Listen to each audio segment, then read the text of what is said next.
पाऊस हा एक असा ऋतू आहे जो प्रत्येकाच्या मनात एक खास जागा निर्माण करतो.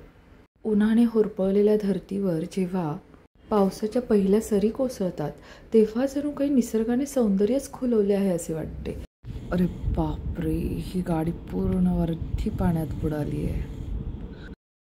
ऑफिसवरून घरी येताना पावसाला सुरुवात झाली होती आणि पाऊस इतका मुसळधार होता की जणू काही ढगफुटी झाली आहे असं वाटत होतं. एखाद्या नदीला पूर यावा तसं पाणी रस्त्यांवर साचलं होतं. मोठी मोठी वाहनं अर्ध्या पाण्यात बुडाली होती. या पहिल्या पावसातच रस्त्यांची ही अवस्था असेल तर पुढचे 4 महिने रस्त्यांचं काय होणार आहे हे देवालाच माहिती.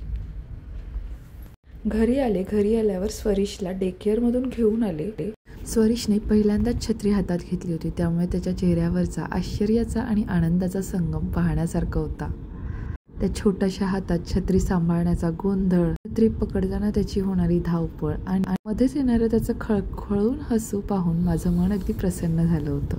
असं वाटलं की ही छत्री त्याच्यासाठी केवळ एक पावसापासून बचाव करणारी वस्तू नसून त्याचं खेळणं आहे, त्याचं कवच आहे आणि कधी कधी त्याच्या कल्पना विश्वातील त्याचं विमान, तलवार किंवा त्याचं छोटंसं घर सुद्धा होऊ शकतं.